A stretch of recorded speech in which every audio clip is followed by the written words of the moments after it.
From magnificent country houses to monastic ruins.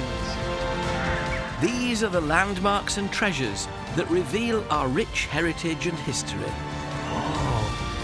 Grand country estates to the factories at the heart of our industrial revolution.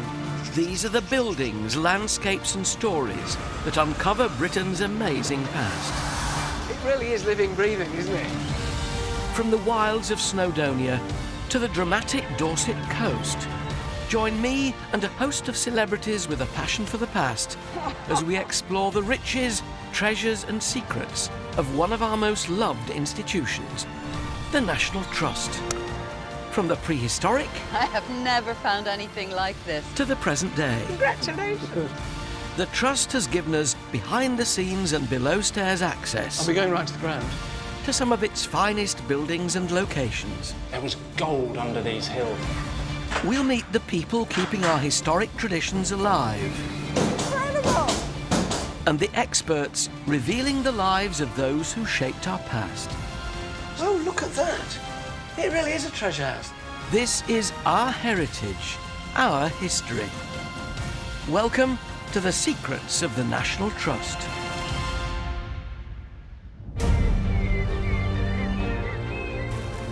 Today we have exclusive access to Knole in Kent. Once one of the most famed and sought-after palaces in the country. It was so desirable that King Henry VIII demanded it for his own. But now, after 400 years, this Jacobean giant is under attack from cold, damp and decay. And if something isn't done, its priceless contents could be lost forever. So today, I'll take you behind the scenes on one of the most ambitious conservation projects the Trust has ever undertaken. I'll be getting hands-on with this £20 million restoration and helping the team discover lost places. Are these what they call witch marks? That's correct. Also tonight, magnificent Croom Court reveals some shocking secrets to Annika Rice. It is like a house within a house, isn't it? Within a house, possibly within another house. Joan Bakewell helps to conserve a priceless 300-year-old masterpiece. Now, does the varnish have to come off? And Miriam O'Reilly turns dinosaur hunter on our Jurassic Coast. Oh, my giddy aunt. Well, that's been locked inside that rock for 190 million years. But before all that, Welcome to Knole, the largest house in the National Trust. So large, in fact, that it's been described as more of a town than a house. It has more than 360 rooms, 7 individual courtyards, and parkland that's overflowing with deer. I'm met by a maze of hallways and rooms inside one of the largest homes I think I've ever seen.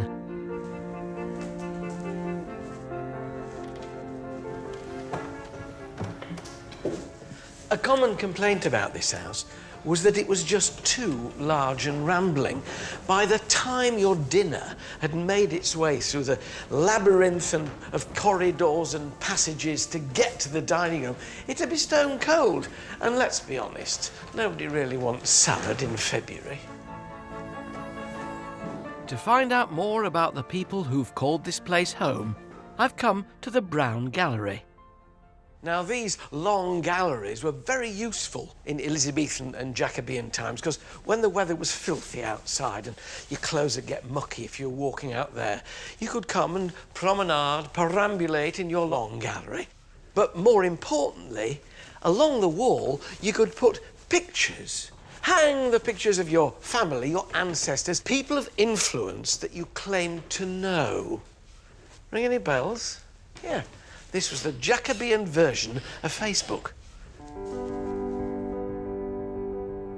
And it's on this wall that we find some of the most important people in Knole's history.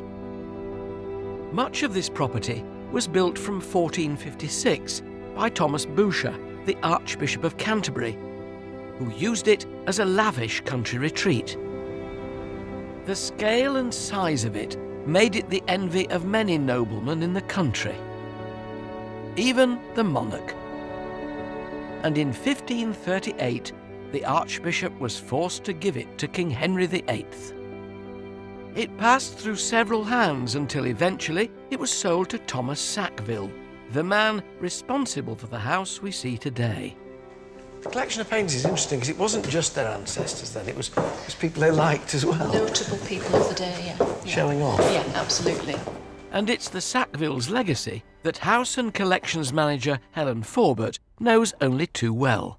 Thomas Sackville embarked on an enormous building programme till 1608 when he died, updating what was probably a very old-fashioned medieval palace. So it's been owned by the Sackvilles since 1603? Yeah. When did Knole start having visitors? The visited history of Knole goes back probably at least 300 years. At first, I think the kind of people who come would be aristocracy, gentry. By the 18th century, you're getting the sort of polite tourist, the upper middle classes, visiting Knole. And by the 19th century, you're getting clerks from London coming for a day out, having their Saturday afternoon here. I think in the 19th century, at one point, the visitor numbers went up to about 10,000. In the 19th century, in the 1800s, that's a heck of a lot of people. Yeah. But wandering around here in wonderful costumes, you can sort of almost see them parading through these galleries. Yeah, so it became something that everyone could come and see. And how many visitors today? Around about 90 to 100,000 through the house. And it's this constant wear and tear from millions of visitors over 3 centuries which has left this ancient property in desperate need of urgent repair. I'm headed to the ballroom, once decorated with some of the country's finest 17th century decorative plasterwork and carved wooden panelling. Today, it's little more than an empty shell. Here to show me around is archaeologist Natalie Cohen. I've been in some pretty spectacular stately homes, but it's not generally this kind of spectacle, Natalie. This is scary. The walls look just like Yosemite at home, don't they, when you've been stripping it down a bit? It's absolutely dreadful. Why are you doing this? We have an internationally significant collection of furniture, textiles, works of art that is housed in these spaces, and we need to improve the conditions in which they are kept. What are your biggest enemies in a room like this? Cold, dust and damp. So that's part of the reason for this project, is to make sure that it's a little bit warmer, that it's quite a lot drier, and that everything is stable and better lit. But this ancient house wasn't designed to have central heating, so it won't be easy. What's lovely is we've got a door over there, which is transparent. People on the other side looking in, so you've clearly not shut this all off. No, not at They're all. clearly quite fascinated by what they see. It's fantastic, people being able to see in and see the work ongoing. How long is it going to take from start to finish? From start to finish, the whole project in this part of the house is 5 years. That seems awfully soon. Are you sure? Because you know what builders are like. I mean, they always take longer than they say.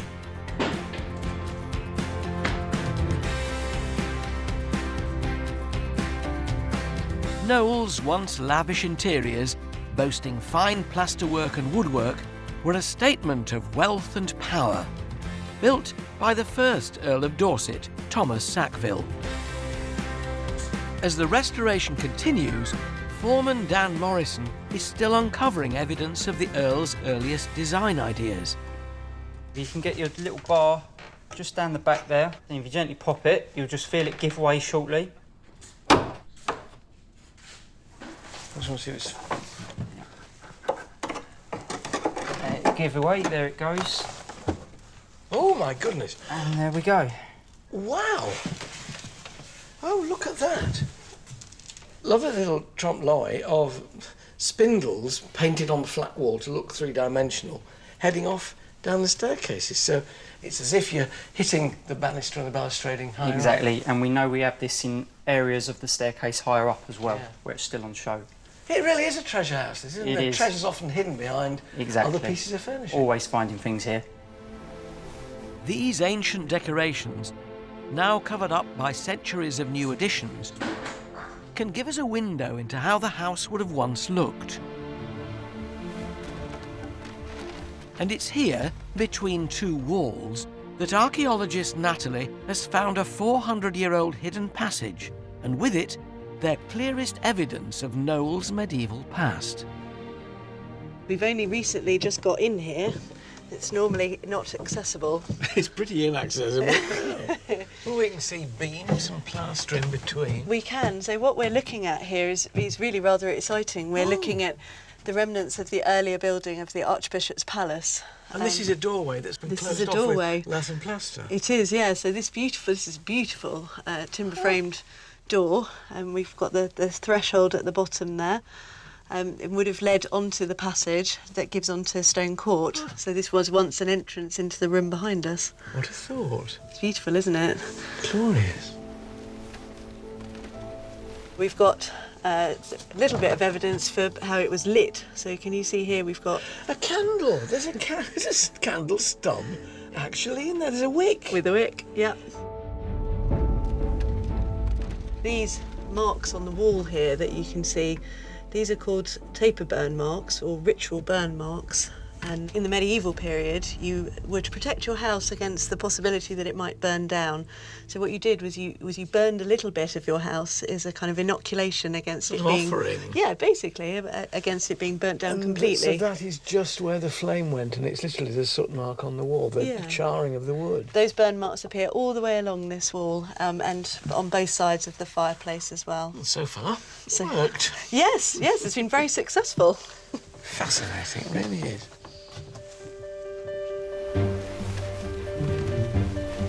This hidden passageway and its medieval door are evidence of a house buried within a house. Covered over with large-scale alterations made by Thomas Sackville.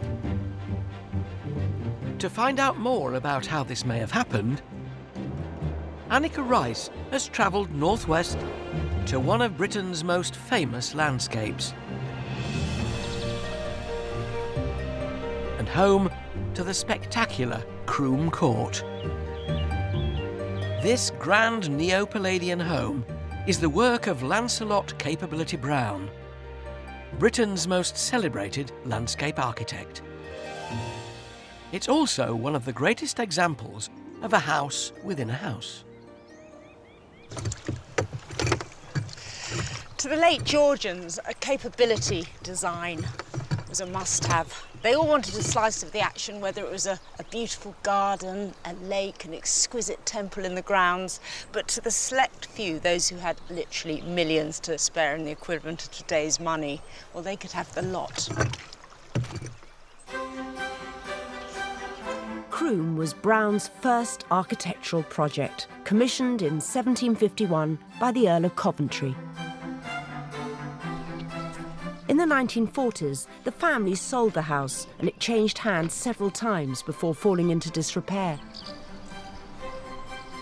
The National Trust are now responsible for its restoration, overseen by Michael Smith. I mean, it really is the outside coming in, which you would imagine with anything that Brown designs. We feel it very strongly in this bay. We're almost inviting ourselves to walk out into the landscape. We've got the cover of the ceiling above us, but the views surround us on every side. Brown, of course, was a gardener, and this was a gardener trying his hand at architecture. Other architects were greatly offended by this. Yes. But Brown, because of his insight into how a parkland would function, creates this incredible harmony. When the Trust started the restoration of Croom Court, like the team working at Knole, they too made a surprising discovery. We're heading into the depths of the 18th century wine cellar. But in here, we perhaps get the best view of the 17th century house, which is hidden inside. Late one evening, in the dying sunlight, we noticed a glimmer of light shining through a plastic ventilation grille in the wall, and we thought, that's not right. And we took down the 18th century wall and revealed this 17th century leaded window behind. And it was just the most incredible discovery. We didn't expect to find it at all. They were amazed to find that inside Capability Brown's Georgian mansion was a far older Tudor home. His design covered up the original house and made Croom Court fashionable for its day.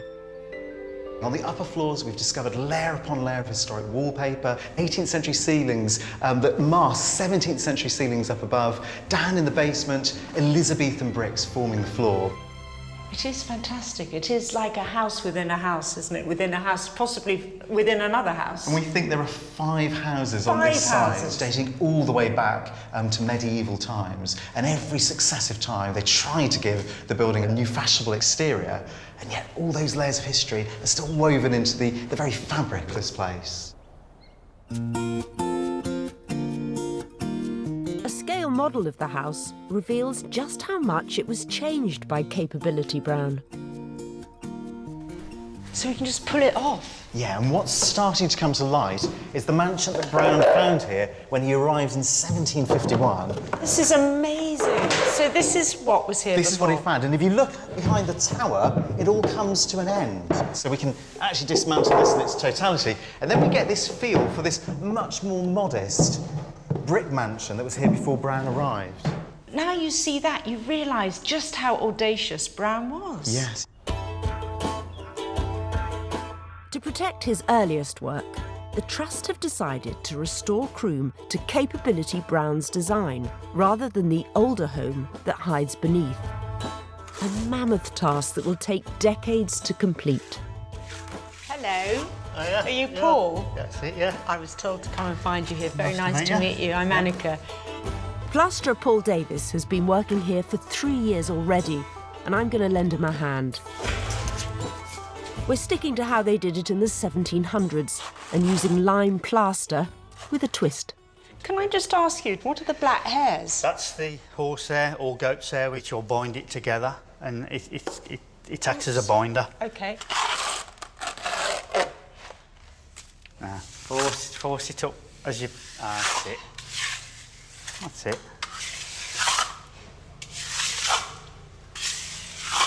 That's it. What you've done. That's it. I feel really pleased that I've just done that. I'm now part of the restoration of this entire building.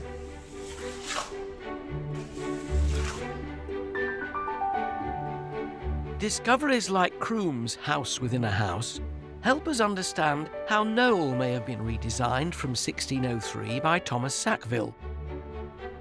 This home passed through the male side of the family for 3 centuries, and even when it was given to the Trust in 1946, the family retained a 200-year lease on apartments within the house. Here, to give me an insight into what it's like to live at Knole, is the current Lord, Robert Sackville West. What's it like for you living here, in practical terms? Can you always hear people moving about? Pretty much we can, but more of a worry is the possibility of them hearing us. You know, our kitchen is sort of right next door to the Great Hall, and yes, we hear people talking in the Great Hall, but they probably equally hear us swearing at each other over lunch. So you're saying to your children, mind your language, there are visitors in there. Yeah, exactly. Yeah, the number of times I've said that, yes. Robert moved into Knole in 2008 with his wife and 3 children. When your children were small, did they take it for granted? I think they did, and they couldn't quite understand 1 or 2 things. So, you know, the first summer we moved in here, my youngest daughter was probably about 5 or so. She came back from school. She was actually full of outrage because she said, my friend Abby, she came to visit Knole last weekend, and she didn't ask me whether she could come or not. I can't go into her house just like that. Old places are always about atmosphere to me. What's the atmosphere of Knole? Somebody once said that it simmered rather than sparkled. There is a sort of lustre to the place, slightly tarnished, faded glory.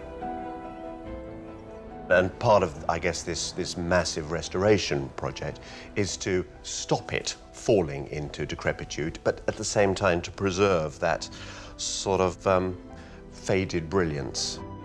Best moments for you of living in Knole, when you say to yourself, gosh, I am lucky? It is probably right at the beginning or end of a day when the place is incredibly peaceful. And equally, I like it when it is really humming with people enjoying themselves here as well. So you really enjoy sharing it? Yeah. Up to a point. I was thinking about whether to say that.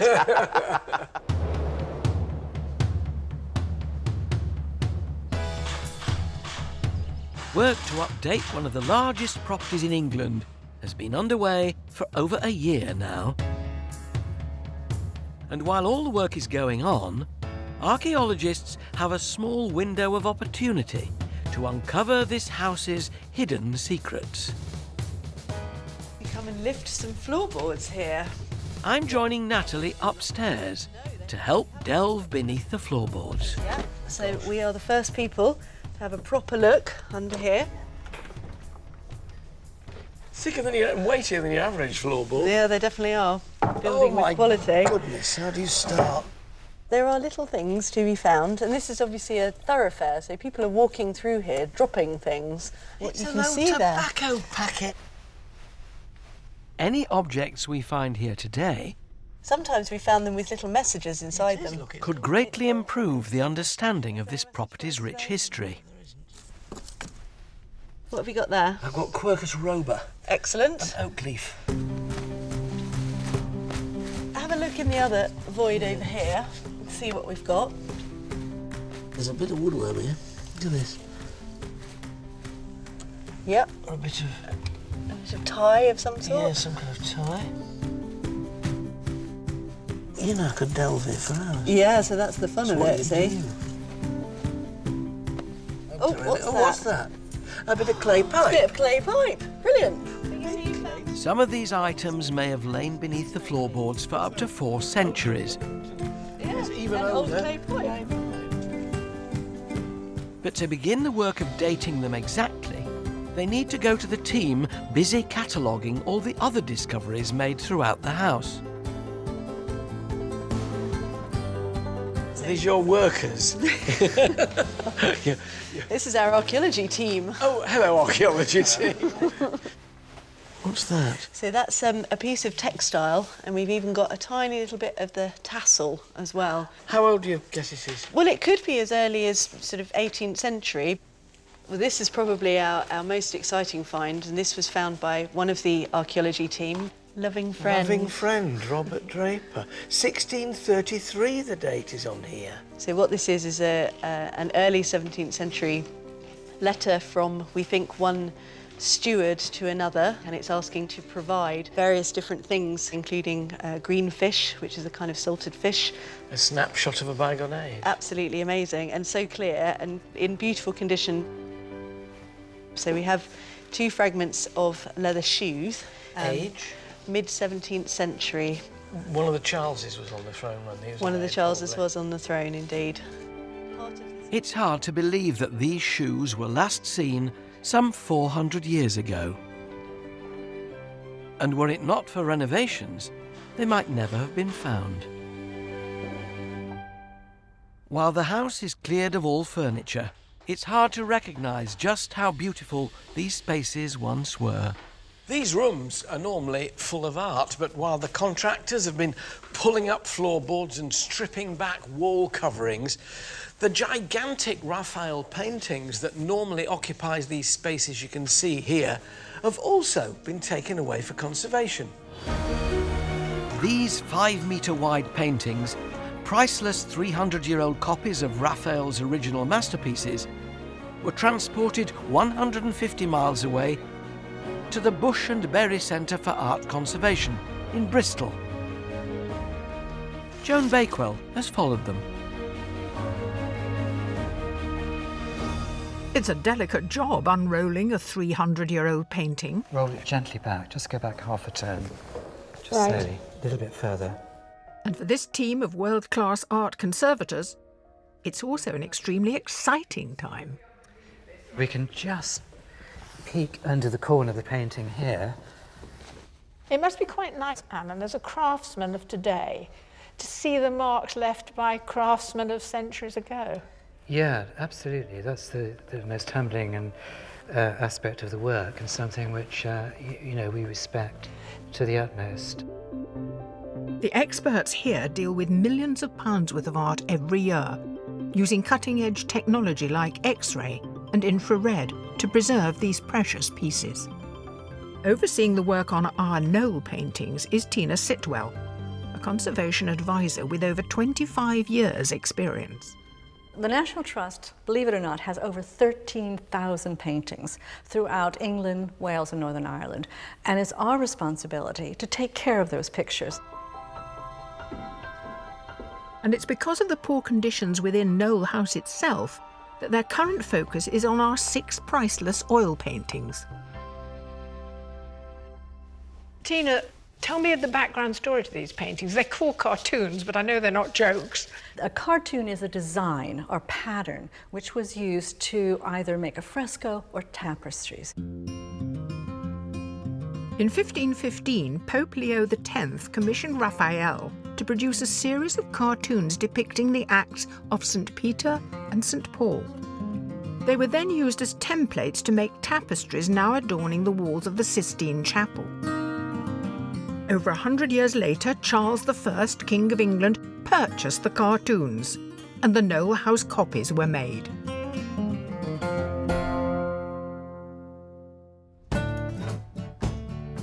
And it's here on the canvas that we see evidence of mould, damage caused by the damp conditions at Knole.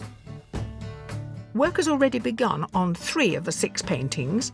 Today, expert Alan Bush and I will make a start on their latest arrival. Its surface has been covered with a layer of tissue to protect it during transit and storage. Here you can see the facing tissue which we applied to the paintings when they were at Knole Park. With the painting unrolled and hung up, Alan can now start removing the tissue. I'm going to have to soften the adhesive, and I do this by saturating it with a solvent. I just release the edge of the tissue here. That seems to be releasing. It looks very satisfying to do. Can I have a go? Yes, you can. Yes, please do. Little piece here ready to lift away. Yes. So Quite good paint, isn't it? So there we see the original paint surface, which is in itself protected by the varnish layer. Now, does the varnish have to come off? Yes, it will. That will be the next stage. Before he can repair the painting, Alan needs to remove the 300-year-old varnish to access the paint underneath. These are relatively mild solvents, and already you can start to see the yes, it's changing. The improvement there. And there it is on your dirty... There we can see the discoloured varnish. It took Alan 4 weeks to remove the varnish from this painting in the series, and the extent of the damage underneath is obvious. It looks as though paint has just peeled off. Yes, it's suffered a lot of damage in the past. You can see strange little island shapes here are in fact inlays of canvas, and those now have to be retouched. Knole's fluctuating temperatures, damp, and even woodworm have been destroying objects such as these. And to restore these priceless works of art, experts like Alan also have to be highly skilled artists. So now show me how you would actually put on your restoring paint. I use here the dry ground colours, right, and those are mixed with a varnish resin medium. The important thing about using this sort of medium rather than oil paint is the fact that it is readily reversible. When Alan is finished, this set of 6 paintings will be returned to the warmer, drier conditions within the house, where they can be appreciated once again.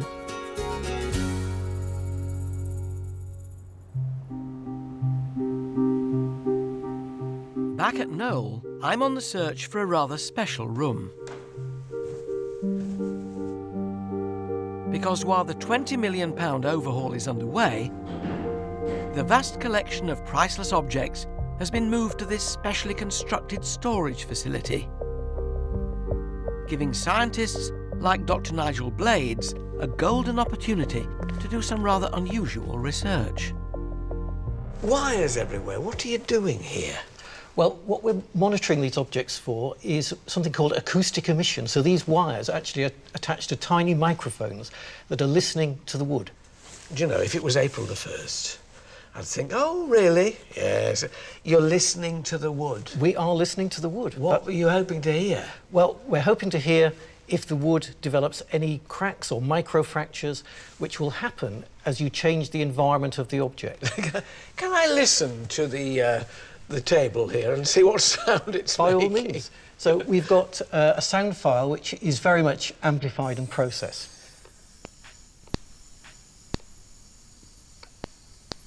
That noise you've heard there is very small microfractures happening over time. Amazing to think the table's actually making that noise. But he's also been listening for something else.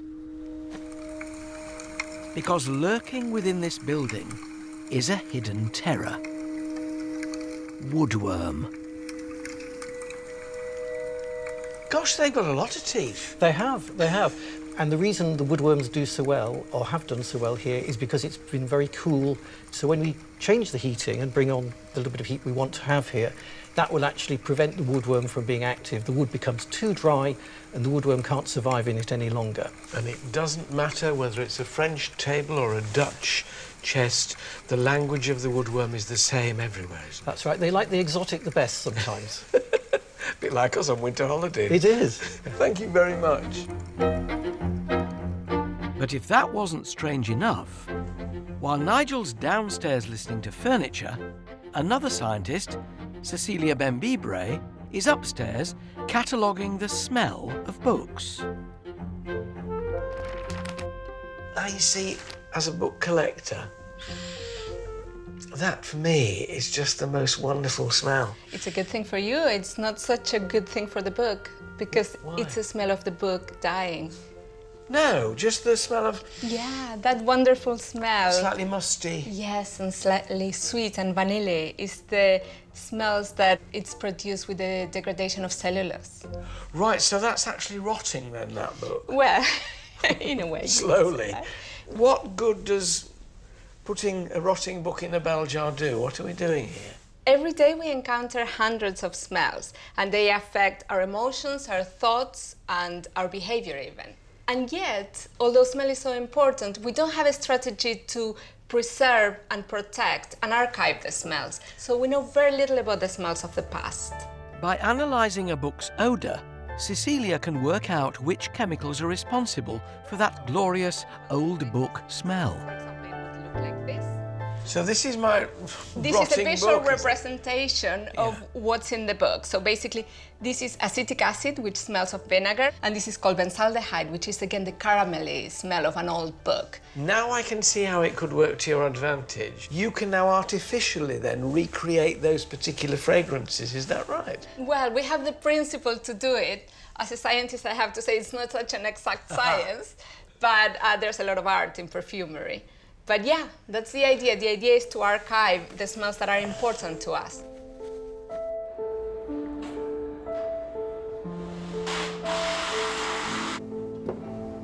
I've been called up to the attic by archaeologist Natalie Cohen.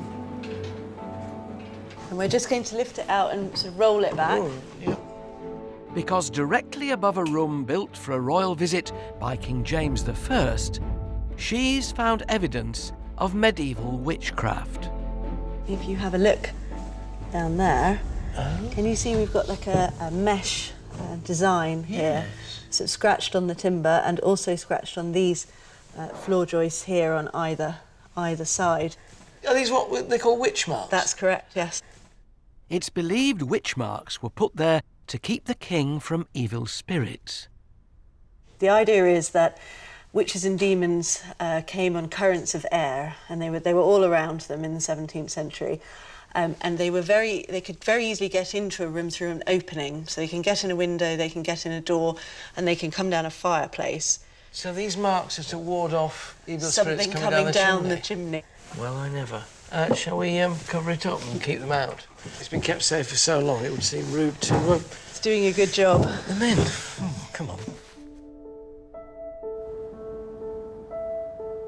While Natalie and her team continue to search for lost gems under floorboards, Miriam O'Reilly has travelled to the south coast, searching for treasure of her own.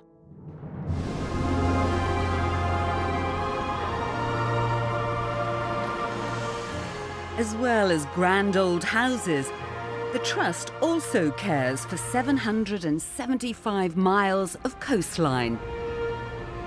And none of it has a more epic story to tell than the Jurassic Coast.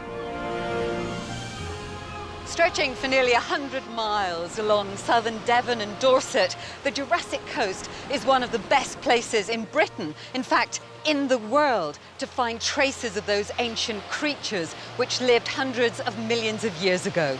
You just need to know where to look. I'm fossil hunting, and my guide is Sam Scriven, one of the top geologists at this World Heritage Site. The ideal conditions are just after a winter storm during spring tide, so you get a decent low tide after the storm, and you can come out and you can find pockets full of beautiful ammonites. The Jurassic Coast is constantly eroding into the sea, revealing more fossilised remains. Charmouth is the best and safest place for geologists like Sam to go hunting. While we've been talking, I've actually spotted something down by your foot. So this is a little limestone pebble, and you can see that little white rectangle there. Yeah. That's the edge of an ammonite that's been fossilised inside this stone. Ammonites were relatives of the squid and octopus, but had a snail-like shell. And if there's one inside this stone, it will have been there for a very, very long time. Okay.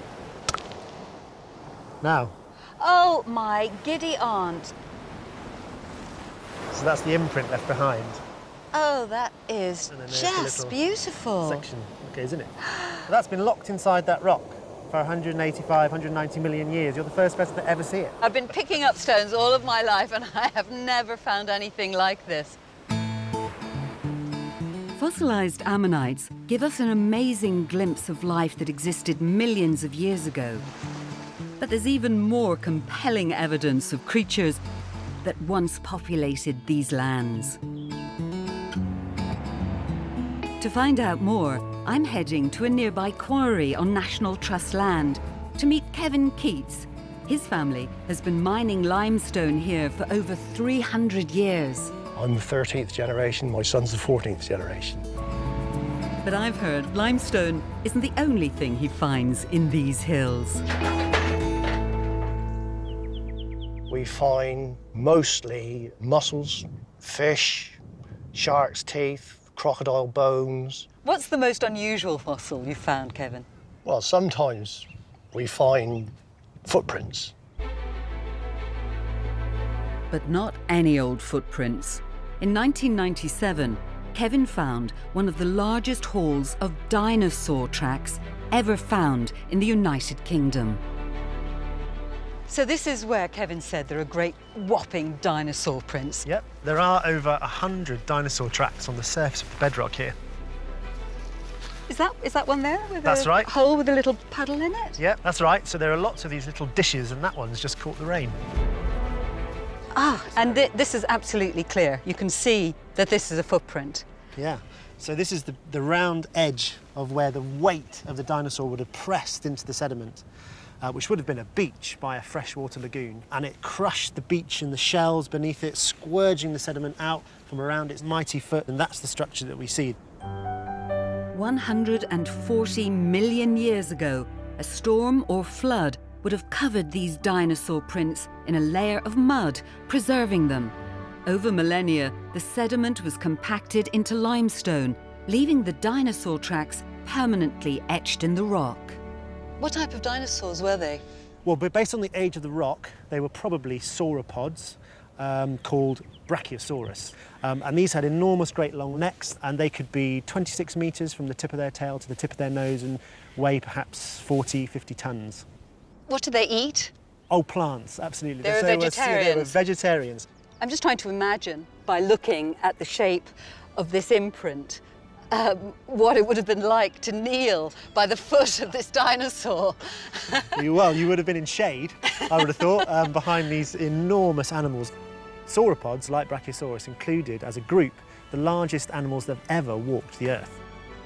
This is the first time I have seen a dinosaur imprint in the place where it was made. And I'm going to do something I have always dreamed of doing, and that is genuinely walking in the footsteps of dinosaurs. Wow. And I couldn't be more excited.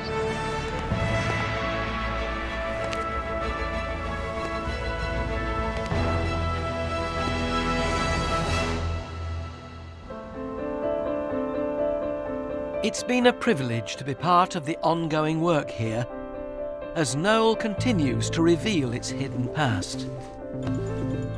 Because with each new discovery, we understand so much more about this mighty house and the people who've owned it. Monarchs, archbishops, and 13 generations of one family.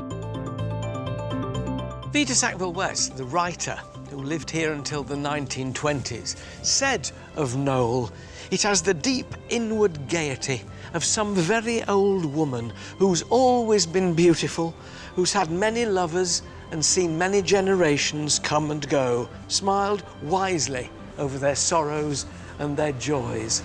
Thanks to the restoration work here, Knole should be able to smile wisely over many generations to come."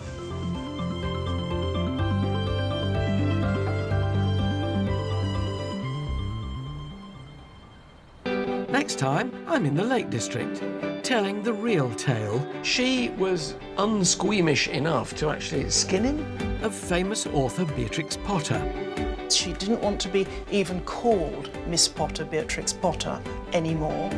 Also, Oz Clarke gets access to some of the world's rarest plants. And Joan Bakewell stakes a claim to one of the National Trust's most important islands. Congratulations! The first part of the jigsaw.